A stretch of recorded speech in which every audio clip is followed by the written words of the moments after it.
Gusto ko lang makaipon para sa future ng mga anak ko at maging magaan ang buhay. Sobrang sakit masabihan na pagdating sa mga kapatid at magulang niya, wala pala akong karapatang magsalita ng saloobin ko. Sa ngayon ay puro sama ng loob yung naiipon ko.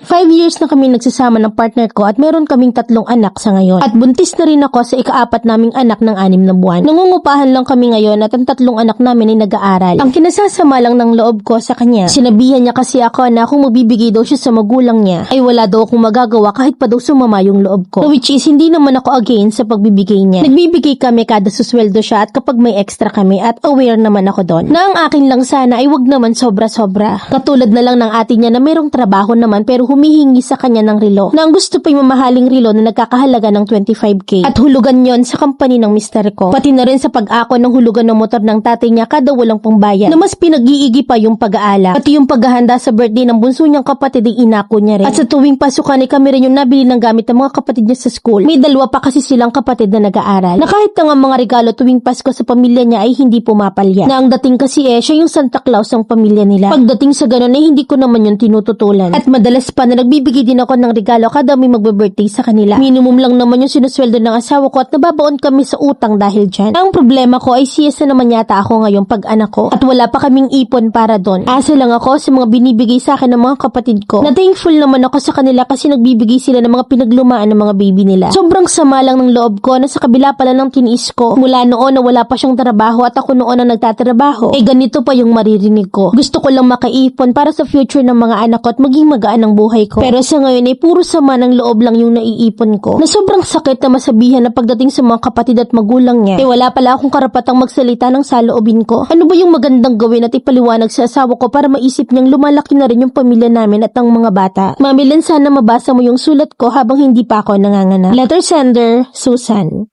Parang sobrang astig naman ng asawa mo. Minimum lang kamo yung sahod at may 3 anak nangungupahan pa kayo. Tapos nakakapagbigay pa sa magulang at nakakapagbayad ng motor kapag nanghihingi yung tatay. Idagdag mo pa yung ate niya na nagtatais sa mamahaling relo. Na parang ang hirap namang imat niyan. Kasi mahirap i-divide yung sweldo tapos walang multiplication sa salary na nangyayari. Biruin mo na pagpalagay na 600 a day yung minimum niya. Yung bayad sa upa, Meralco, nawa sa pagkain sa araw-araw at pamasahe. May 3 ka pang anak tapos buntis ka pa. At ngayon nabaon kayo sa utang. Grabe pinagpala naman kayo dahil may nauutangan pa kayo. As in for real? Kasi kung ganun, pareho kayong mayabang ng asawa mo. Yung asawa mo na kahit na mabaon kayo sa utang, ayos lang para makapagbida sa pamilya. Kasi wala naman talagang problemang tumulong basta unahin yung pangangailangan ng sarili niyang pamilya. Sige, papatulan ko na yung kwento mo. Na hindi naman sa pagmamadamot, pero sana alam din naman ng in-laws mo yung limitation. See if they want something for themselves. Pag-iipunan naman sana. Kasi pag meron ng asawa, medyo konting hiyari naman kasi first priority dapat yung mga anak. Kasi yung mga apo nila sa'yo, yung kawawa It's okay to help pero huwag abusado. Na kung yan sanang binibigay ng asawa mo, itulungan na lang sila magkaroon ng pagkakakitaan. Diba? Gamitin ng konting utak yung yabang. Kasi puro hangin At ikaw naman, huwag nang magdagdag pa ng anak. Lalo't hindi ka naman priority At saka kagaya niya na taon-taon ka nang buntis. Hindi ba kayang i-transform yung bunganga mo sa pagiging armalite? Yan ang pinakamainam na depensa mo ngayon At pag anak mo mag-isip-isip ka na.